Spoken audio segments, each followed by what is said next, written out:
Bom dia. Professores aprovados em concurso de Paço do Lumiar denunciam seletivo para docentes. Sebrae premia hoje prefeitos empreendedores. População ainda tem dúvidas sobre o uso de repelentes. Famílias em situação de vulnerabilidade social receberam alimentos da agricultura familiar. E mais, hoje é dia da saúde e nutrição e a importância da alimentação saudável. 31 de março de 2016 e o Bom Dia Maranhão já está no ar.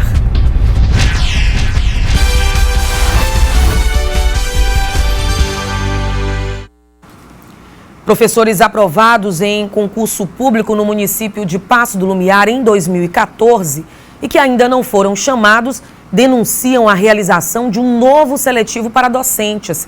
Enquanto os excedentes não são chamados, alunos continuam sem aula. Por medo de represálias, os candidatos preferem não ser identificados. No final de 2014, a Prefeitura de Paço do Lumiar realizou o concurso público para o preenchimento de vagas em vários cargos. Em 5 chamadas, poucos candidatos foram convocados. Em contrapartida, um seletivo realizado há cerca de um mês concedeu funções a dezenas de pessoas que não se submeteram a prova alguma. Eles fizeram um seletivo esse ano, né, através de provas só de currículo, né, e as pessoas estão sendo chamadas já para ocupar o cargo que deveria ser nosso por direito. Essa outra candidata fez prova para habilidade de língua portuguesa. Na época do certame, foram anunciadas 104 vagas para a especialidade. Mais de um ano e meio depois, e somente 30 vagas na área foram preenchidas. Porque, a princípio, depois da denúncia que a promotora fez, houve realmente, a prefeitura mandou demitir os contratados, mas aí abriu agora o seletivo, aí no concurso chama uma e no seletivo 49. Aí a gente fica se perguntando, da onde é que surgiram essas vagas, se pra gente que fez o concurso, elas nunca aparecem. Em novembro do ano passado, os candidatos formalizaram uma denúncia contra o município aqui no Ministério Público. No momento, existe inclusive uma ação tramitando na primeira vara de Paço do Lumiar. Mas até agora, nenhuma decisão foi tomada em favor dos excedentes, que permanecem aguardando ansiosamente pela convocação.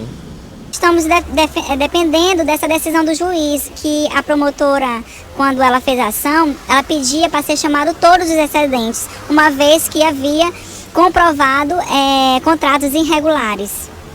Quer dizer, e até agora nada? E até agora nada de chamar os excedentes, só contratando contratos em cima de contratos. Os candidatos correm contra o tempo para ter os direitos assegurados. Isso porque o prazo de validade do concurso termina no final do ano. Como nós estivemos lutando, houve essa prorrogação, né? Porque de todo caso ele já teria vencido em 2015, mas com muita luta, com muito esforço, conseguimos a prorrogação dele para 2016. Estamos aguardando o posicionamento da Prefeitura de Paço do Lumiar, que até o momento não se manifestou.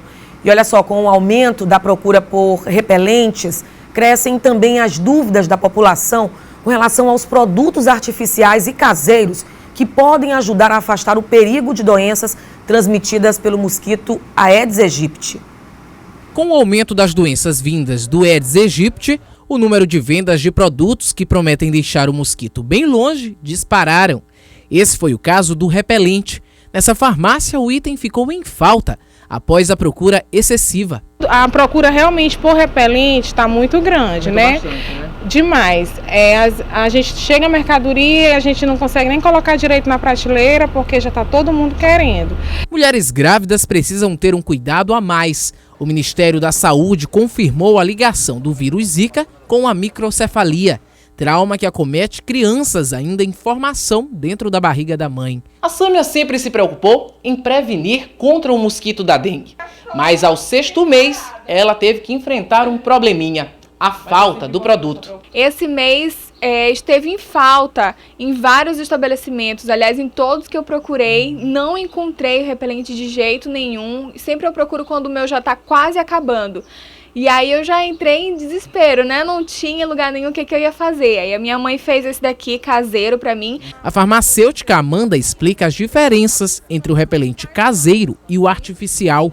e os cuidados que as pessoas precisam ter ao utilizar. Muitas das vezes não é eficaz como o repelente tópico, né? E todos os repelentes tópicos, eles passam por um registro no Ministério da Saúde, pela Anvisa, realmente são eficazes. A gente já não pode garantir os caseiros. Mesmo com a falta do produto, Sâmia utiliza outras estratégias para se manter bem longe do mosquito indesejável. E claro, esperar a Lívia Sophie saudavelmente. Sempre blusa de manga comprida, calça leg, todo jeito, apesar do calor, né? Mas é o jeito, porque é uma forma da gente se prevenir também, nunca se sabe, esse mosquito é muito traiçoeiro, então a gente não pode vacilar, né? Confira agora como fica a previsão do tempo na capital e também no interior do estado.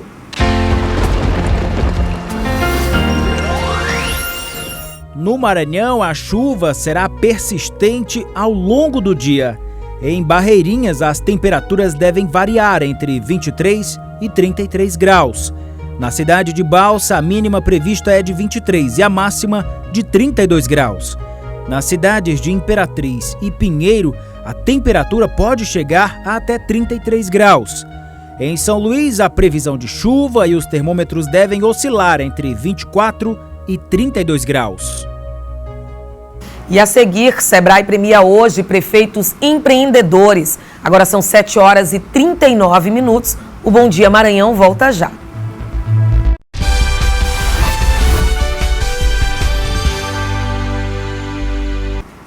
Os cartórios de registro civil de pessoas naturais de São Luís receberam recomendação do Ministério Público do Maranhão para que se recusem a registrar pessoas com nomes e prenomes que as exponham ao ridículo. E orienta também que o registro somente seja feito com o reconhecimento do oficial ou suboficial do cartório e não apenas do atendente no balcão. A providência está amparada em lei. Quando os pais não se conformarem com a recusa do oficial, este deve submeter o caso à decisão do juiz competente. E o líder do PDT na Câmara, o deputado federal Everton Rocha, fez um pronunciamento nesta quarta-feira em Brasília, na Comissão Especial da Câmara Federal, que vai dar o parecer inicial, recomendando a aceitação ou recusa do pedido de impeachment da presidente Dilma Rousseff.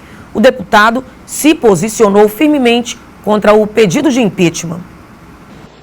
Senhor presidente, eu gostaria de iniciar as minhas palavras aqui acompanhando a fala do colega deputado líder do PRB, deputado Márcio Marinho, onde ele faz aqui não só uma grande reflexão, mas a gente percebe a necessidade de se fazer, primeiro, uma autocrítica aqui da nossa casa, dos nossos mandatos e da nossa relação de convivência, porque, acima de tudo, cada um de nós aqui fomos eleitos por partidos, portanto, são partes, ideias diferentes, que elas precisam aqui, dentro de um regimento interno que é aprovado por todos, a gente consegue conviver no nosso mais e ampla forma democrática de se trazer as nossas ideias.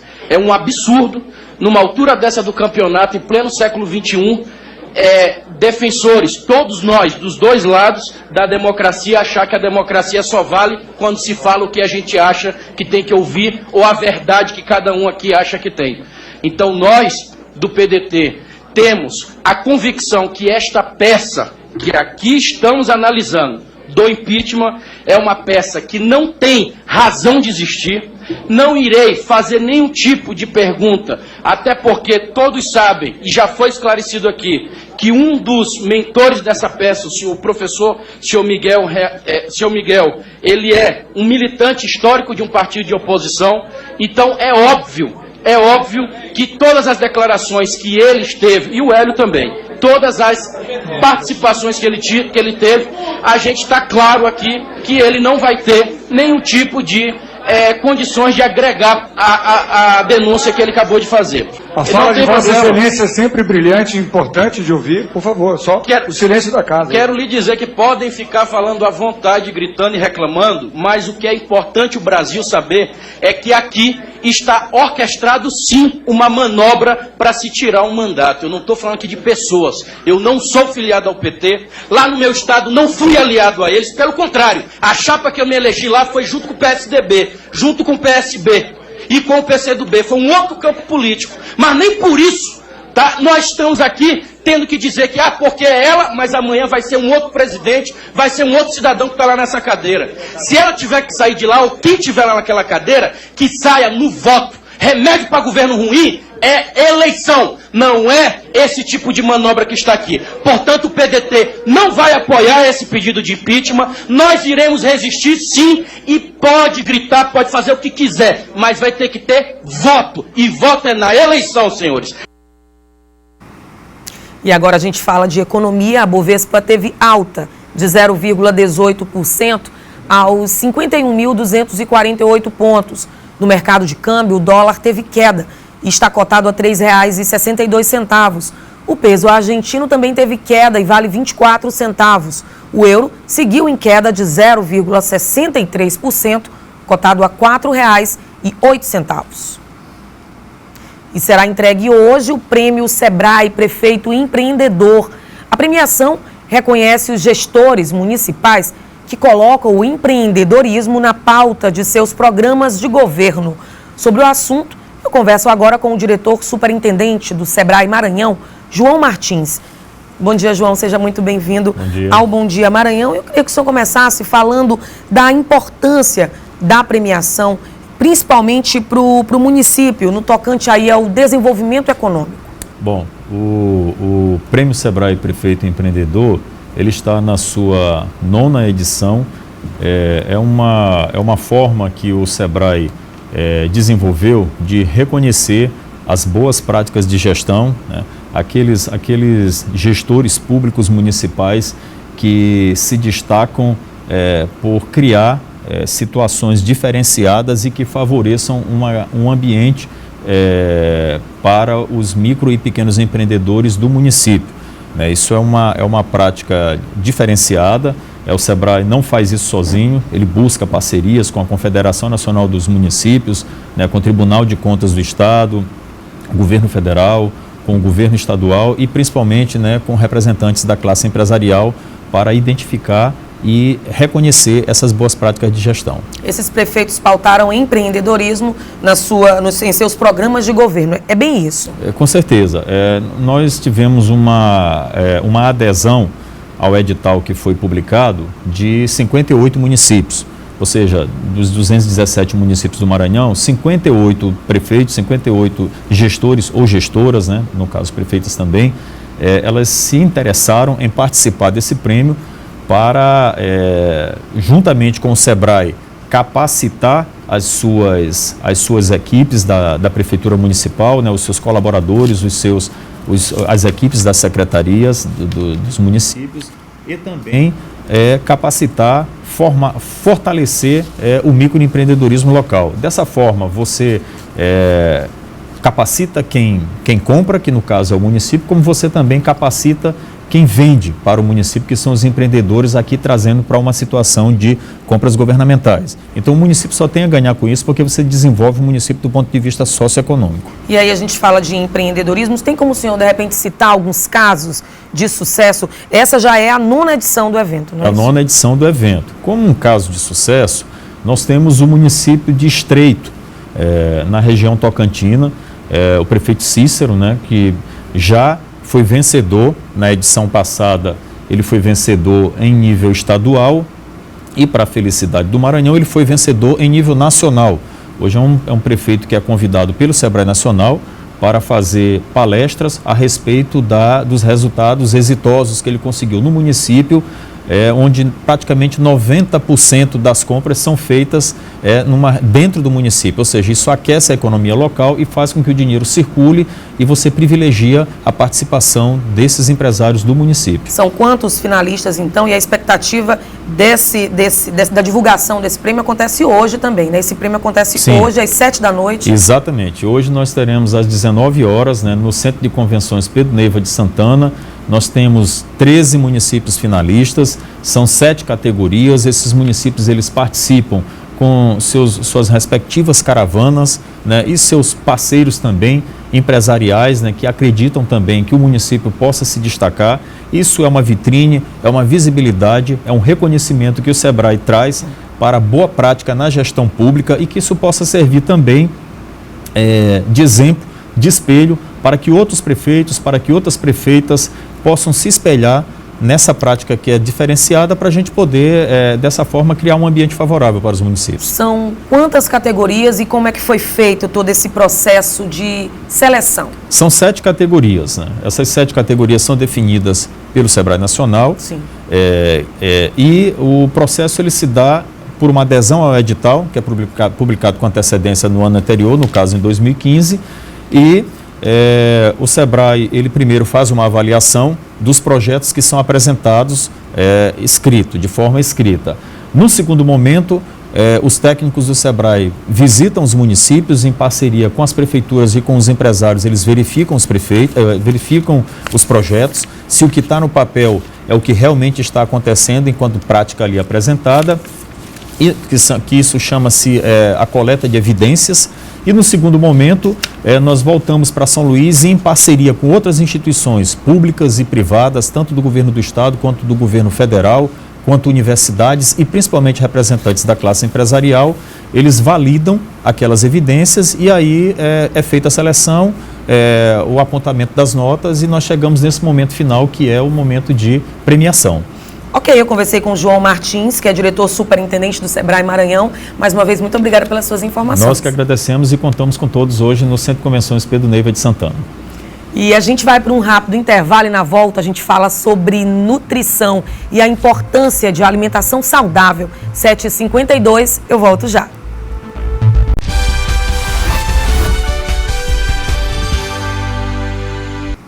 E hoje é o Dia da Saúde e também nutrição.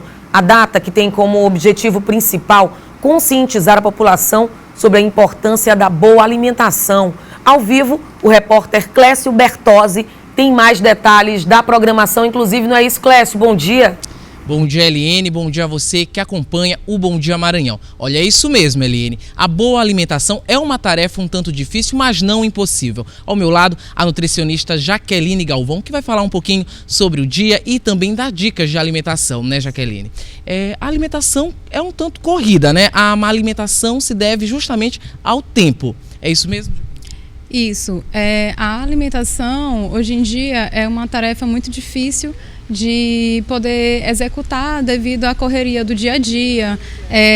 Hoje em dia a praticidade do alimento nas prateleiras e junto com o corre-corre do dia a dia faz com que o alimento mais prático seja o mais ideal para algumas famílias, né? Certo. A conscientização serve ao combate do câncer, também do câncer de intestino? Isso. O que acontece é que a alimentação ela é voltada justamente para o combate e prevenção de alguns cânceres que acontecem hoje em dia. Sendo ele que o câncer de coloretal, que é o câncer de intestino, ele é um dos que diretamente ele pode acontecer devido a uma má alimentação, devido a justamente esses alimentos processados, aos alimentos industrializados que possuem baixo valor de nutrientes e alto índice de sódio e de gordura saturada. Certo. Vai ter uma programação quanto a isso ao dia? Ficou tudo junto, né? Hoje vai ser o dia em que vai ser voltado para essa prevenção e que vai ser focado justamente a importância da boa alimentação no dia a dia, desde quando a gente nasce, desenvolve e vira adulto, porque geralmente se fala em alimentação boa somente para a fase adulta, mas se desde criança, desde a amamentação materna, que até o 6º mês é obrigatório, isso não for corrigido ou não for virado rotina, a boa alimentação, acaba que a gente cria crianças que vão possivelmente, quando se tornarem adultas, ser pessoas doentes e que podem ter um maior índice de obesidade, que é um fator que hoje em dia ele está sendo até um fator de saúde pública, que é a obesidade infantil, e uma vez um obeso infantil, ele pode se tornar potencialmente um adulto também obeso com várias comorbidades associadas à obesidade. O número alto de crianças obesas também tem a ver com isso? Também o número de pessoas com câncer tem a ver também com um pouco da má alimentação? Hoje em dia a gente fala do INCA, que é um dos que rege esse índice, né? E o INCA, ele alerta para isso, né? Que devido à má qualidade e à rotina ser corriqueira, alimentação mais prática, mais fast food, esses alimentos com baixo teor de nutrientes, acaba que a criança ela cresce no seio dos pais, da família, e o hábito de um adulto faz com que a criança também possua esses hábitos, porque a criança nada mais é do que o reflexo da alimentação dos pais. Então, a criança ela acaba que consome também esses alimentos ricos em gorduras e se desenvolve uma criança com mais facilidade de desenvolver doenças relacionadas a uma má alimentação. Muito obrigado, Jaqueline, nutricionista oncológica. Eliene. Obrigada pelas informações. Bom dia também, Clécio. Bom trabalho. E olha, ontem, pela Liga Feminina de Basquete, as duas equipes maranhenses entraram em quadra e em uma partida muito acirrada, o Maranhão Basquete levou a melhor e venceu o Sampaio Basquete por 85-77. As duas equipes estão classificadas para a próxima fase. Os dois times voltam a se enfrentar hoje. Já no futebol, duas partidas movimentaram o campeonato maranhense. Em Araioses, o time da casa venceu o Maranhão por 3-1. E aqui em São Luís, o São José ficou no empate contra o Santa Quitéria por 1-1. E o Bom Dia Maranhão termina agora. Até amanhã.